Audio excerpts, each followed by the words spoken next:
Thank you to World of Warships for sponsoring this video. Mosasaurs were a group of marine reptiles from the late Cretaceous. Some were small, like the 1 meter long Dilophosaurus, but they are generally known for their larger members like Mosasaurus hoffmanni, being somewhere in the range of 13 to 17 meters, 43 to 56 feet. Now, mosasaurs aren't dinosaurs, of course, they are marine reptiles. But it does seem like they went extinct around the same time as the dinosaurs, due to the KPG event. Or did they? Yeah, they probably did. But there are reports of sightings of living mosasaurs from around the world, particularly New Zealand. Today we're going to take a deep dive into these sightings and look at some video evidence too, to see if these big creatures are still in our oceans. Speaking of big things in the ocean, thank you so much to the sponsor of today's video, World of Warships. World of Warships is a free-to-play naval warfare game where they add new content every month, including new ships, new classes, new cosmetics, and new in-game nations. World of Warships offers high-quality graphics with over 40 unique maps featuring dynamic weather and updated water effects. And I have to say the water in particular does look really good, did a great job updating it.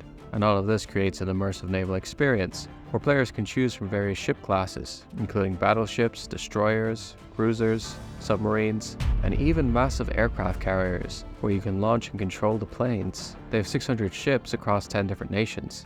The game boasts an active community too, encouraging players to engage in discussions on the official Discord server, participate in tournaments, or join live streams. World of Warships is not only on PC, but also Xbox, PlayStation, and mobile devices. You can download World of Warships from the link in the description, and if you use the promo code on screen, you'll get a huge starter pack, including a free ship, 300 doubloons, 1 million credits, 7 days of premium account time, 3 Santa gift containers, the New Year Constellation flag, and 10 New Year sky camouflages.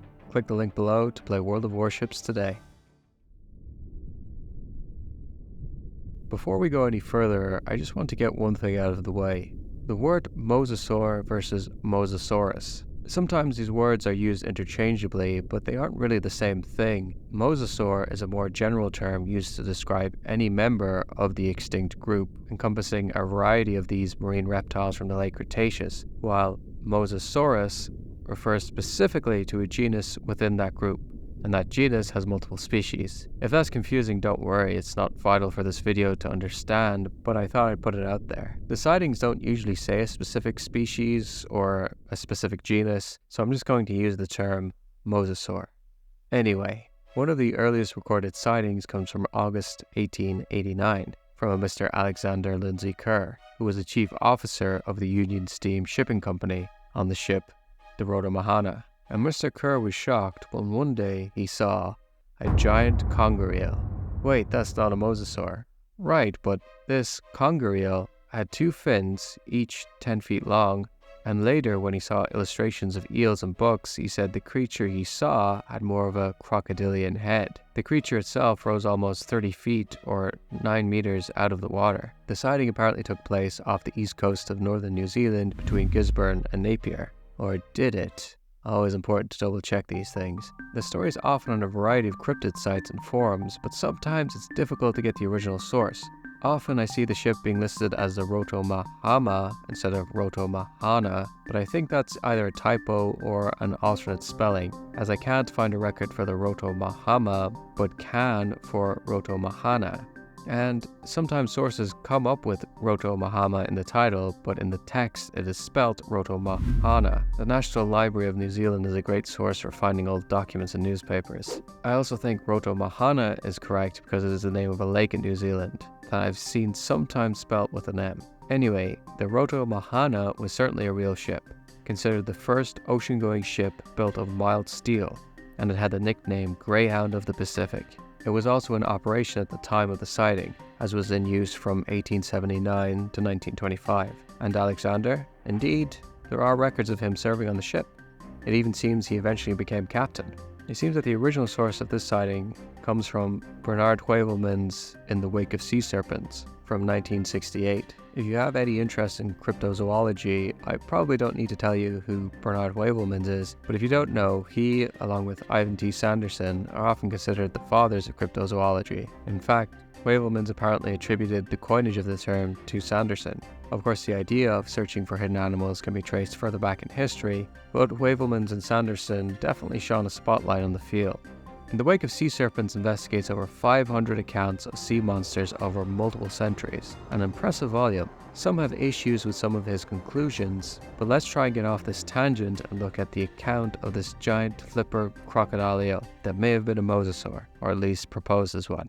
There are 3 extra pieces of information that I think are notable from the original, longer account.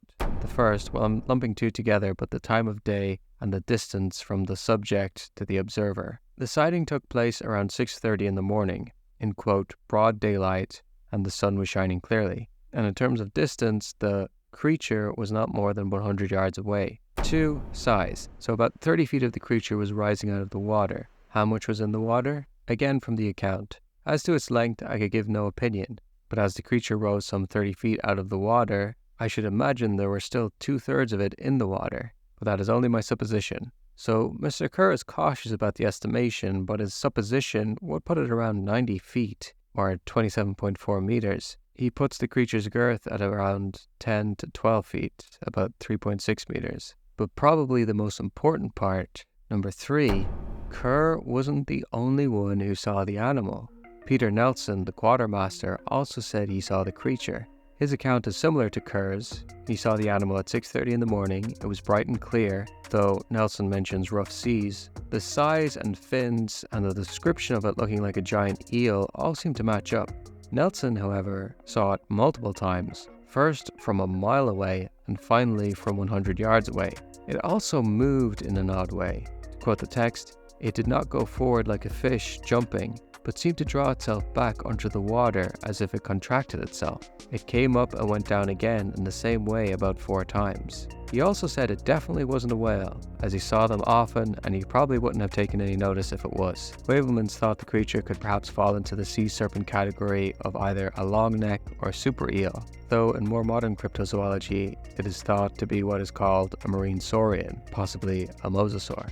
Marine saurian was also a category coined by Mr. Heuvelmans. But I'm already a bit thrown. Estimates of size are always tricky, but since it was sighted from a mile away and both gave the 30-foot figure, let's start with that. And yes, I know overestimation is a very common thing, but just for a moment, let's say maybe 30 feet, or at least 30 feet of its body was rising out of the water. Okay, and Kerr didn't want to speculate too much, but thought maybe more of the creature was under the water than over the water. And if the 2/3 guess was at all close to the real size, we're looking at a 90-foot, 27-meter creature. That's huge. Now, this isn't a how big video, but 90 feet seems a lot larger than some of the biggest known mosasaurs. In the Princeton Field Guide to Mesozoic Sea Reptiles, it lists Mosasaurus Hoffmanni at 13 meters, 43 feet, total length, and weighing about 5.5 tons. And right next to that, it lists Plodosaurus, another type of mosasaur, at the same 13 meters 43 feet, but weighing about 5.9 tons, so a little bigger by overall mass, I suppose. And of course there are larger estimates. We don't have a complete skeleton for the likes of Mosasaurus hoffmanni, so usually the skull is measured, then a formula is used to try and calculate the total length, and different ratios are used, sometimes 1:7, other times 1:10. But without going into too much detail, there are estimates of 17 to 18 meters, nearly 60 feet. We also have Tylosaurus, another genus of mosasaurs. The University of Kansas Natural History Museum state their Tylosaurus is the largest mosasaur found at 45 feet and estimated to be 8 tons when alive. It's known as the Bunker mosasaur, as it was found by Charles Bunker and his team. Anyway, tangents. It seems the upper estimate of the bigger mosasaurs don't really exceed 60 feet, 18 meters, or at least to copy a popular YouTuber that we know of. We could get into the color, but the descriptions sound like counter shading, which seems accurate. The thing that's really weird to me is the movement. Sure, the size sounds huge, but perhaps it was just an overestimation, something that is very common with large animals. But the way it moved, let me read that once again. It did not go forward like a fish jumping, but seemed to draw itself back underwater as if it contracted itself. It came up and went down again in the same way about 4 times. That sounds like a very odd way to move. I mean, if it was a mosasaur, a marine reptile, maybe it was coming up for air and then reversing back down. I also wonder, if we are trying to force this creature, whatever it was, into the mosasaur category, I mean, sure, if someone said, draw an eel with long pectoral fins and a crocodilian-shaped head, I suppose it might look like a mosasaur. And we only have fossils and paleoart to go on really, but even so, I just can't imagine a mosasaur breaching in front of me and thinking, wow, that's a big eel. But we spent too much time on that, so let's move on.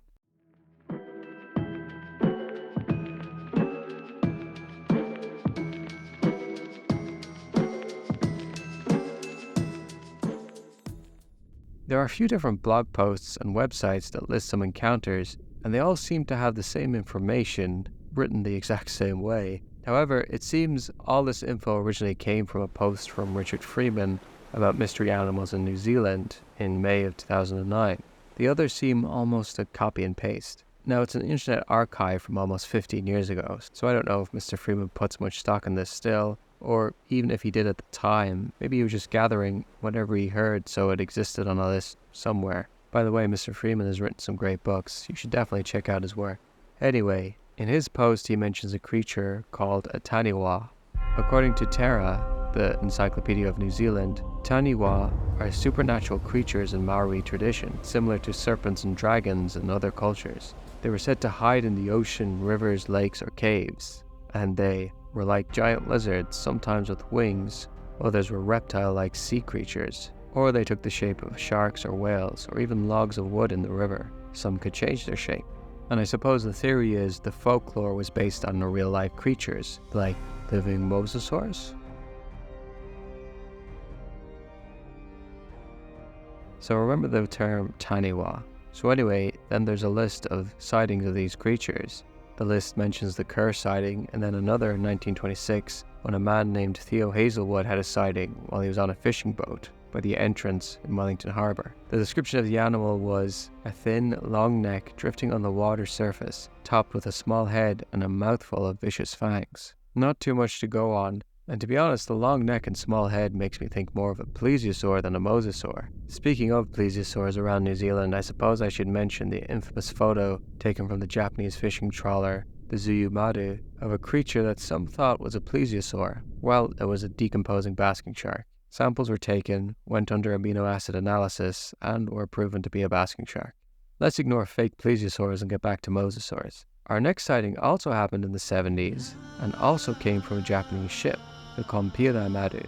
According to the post, they spotted the creature when they were 30 kilometers off Littleton and said it looked like a big crocodile, except when it leapt out of the water, they could see it had fins rather than legs.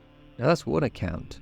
The report apparently originally came from the Japanese newspaper Mainichi News on July 18, 1971. Unfortunately, it's hard to trace down a digital copy of that newspaper. However, there was apparently a journal called Pursuit, written by Ivan T. Sanderson, and parts of this journal, in particular a part about this creature, have been saved and uploaded online, like to a blog by Malcolm Smith, an author, zoology graduate, and cryptozoologist himself, and it's also on the Infinity Explorer's website. The description that Sanderson got from his Japanese correspondent, as well as the newspaper clipping, paint a different picture. The men described the creature as looking like a hippopotamus with huge eyes. They tried to shoot the creature, which was quite large, but by the time they loaded the harpoon gun, it dove under the water. The captain even sketched a picture of the creature. Now, I don't know what this is, but it doesn't look like a mosasaur to me. If we go back to the 2009 post, there are a variety of different sightings from the 80s through the 90s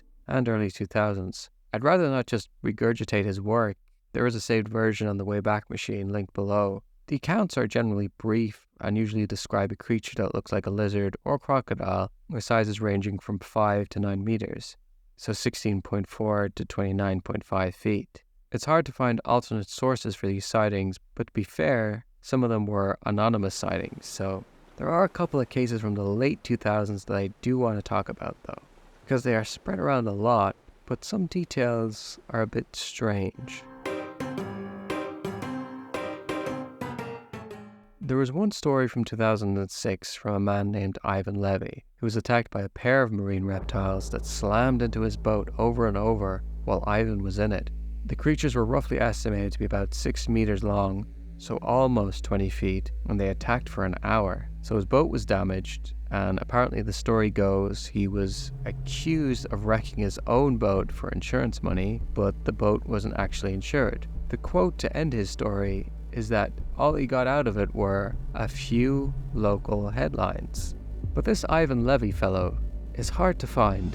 A few local headlines should mean there is more than one newspaper that reported on this account, right? Well, I tried searching a variety of New Zealand newspaper websites to see if he is mentioned anywhere. I checked the Auckland City Harbour News, no mention. I tried looking through the archives of the Cook Strait News, which was discontinued in June of 2006. The Ensign local paper based in Gore, no results. The Weekend Sun from the Bay of Plenty also had no result. Same from the Raglan Chronicle in Raglan, New Zealand. I searched some bigger papers too, just in case, like the New Zealand Herald, the Otago Daily Times, and others, and where possible I specified stories from 2006. I can't find them. Now, not every paper has a website that you can easily search, but it's odd. Like, 2006 is a while ago, but not that long ago. In 2006, New Zealand had a population of 4.185 million, and the story of a man who had his boat attacked by sea monsters is almost impossible to find. Compare that to an incident where a mystery big black cat was spotted in Ireland in 2005, when the population in the Republic was 4.16 million, and you can instantly find a paper about it.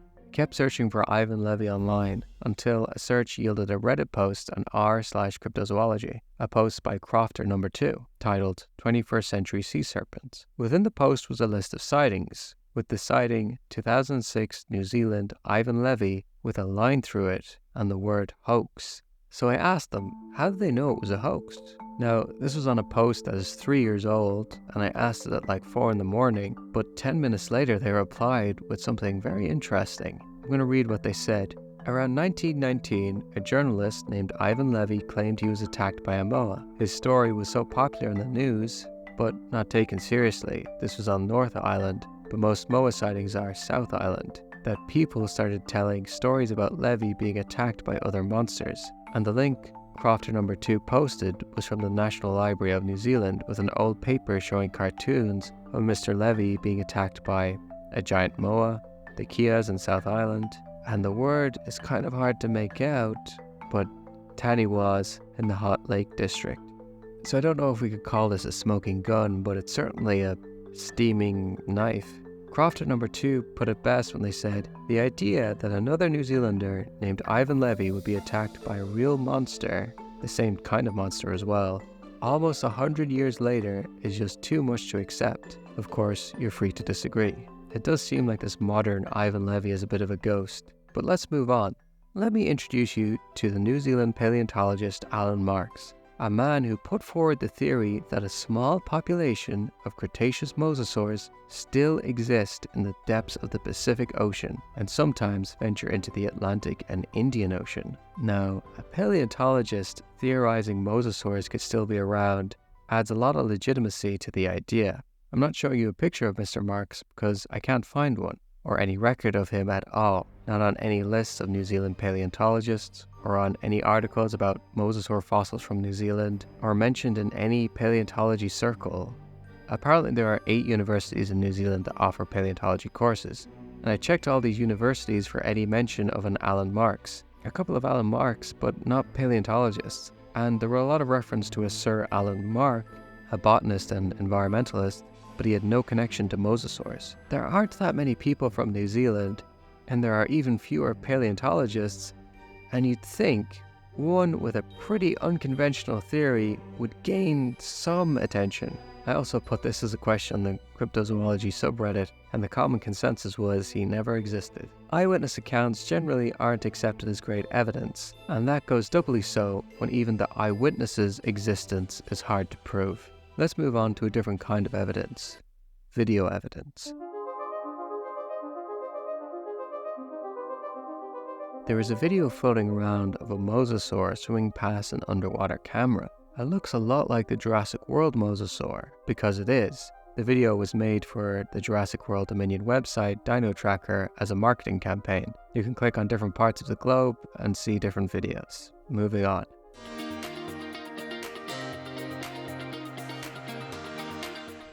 Let's talk a little about Max Hawthorne. Mr. Hawthorne is an American author, best known for his Chronos Rising book series, as well as some other books, including a cryptozoology book about sea monsters. He's also described as an amateur paleontologist, and some of his theories on the subject have been met with some backlash. But we're not here to talk about that. Let's focus on cryptozoology and living mosasaurs, as someone contacted Mr. Hawthorne about a sighting they had in 2014. The full interview, details, and sketches are all on Max Hawthorne's website, linked below. To summarize, a man named Paul, who worked on a Carnival Cruise Line ship called Carnival Breeze, was sailing to Mexico from Miami when he and about 10 others witnessed a large creature following the ship and keeping up with it easily. He estimated it was about 50 feet long, though more of the creature could have been concealed under the water. The sighting lasted approximately 30 seconds, and it sounds like it was in the evening time, as it was described as twilight and getting dark.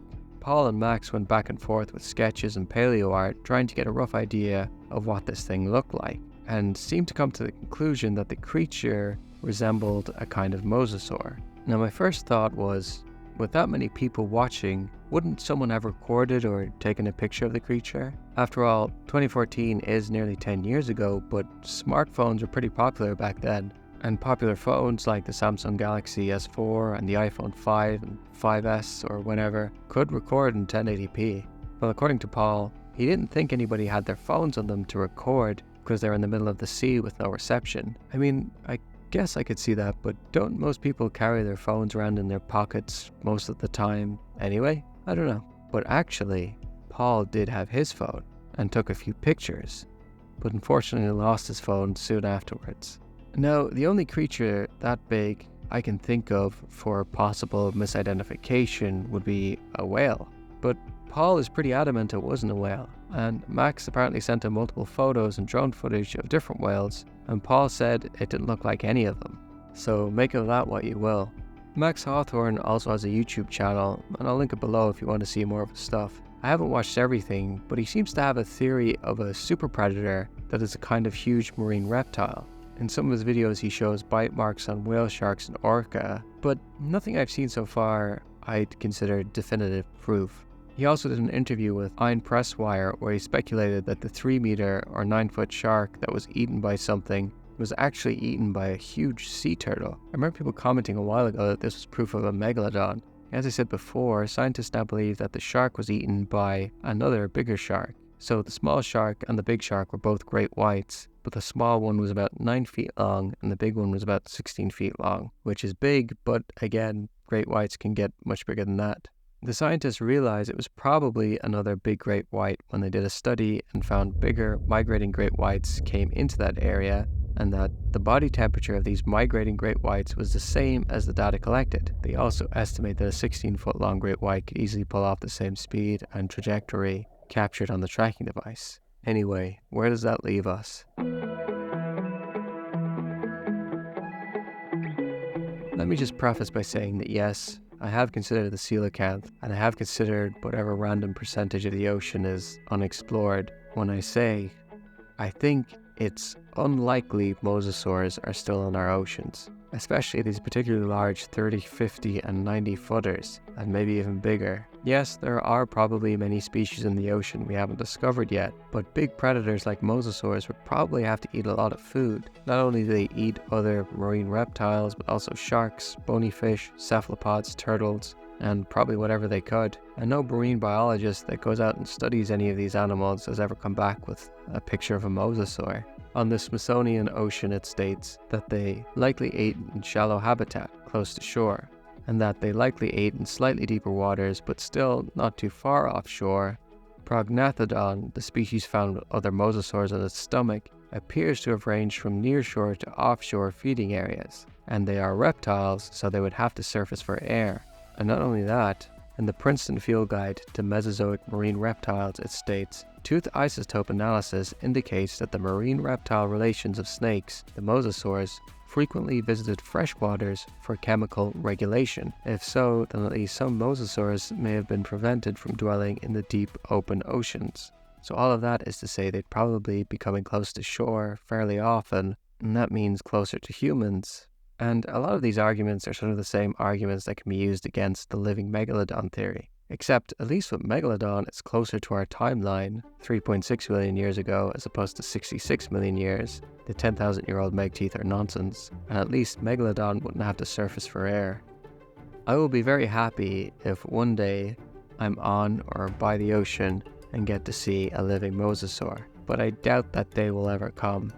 Massive thank you to my patrons, thank you for watching, and thanks to World of Warships for sponsoring this video. Click the link below and use promo code to get a bunch of free content. And if you use this promo code, you get a huge starter pack with a free ship, 300 doubloons, 1 million credits, 7 days of premium account time, 3 Santa gift containers, the New Year Constellation flag, and 10 New Year sky camouflages.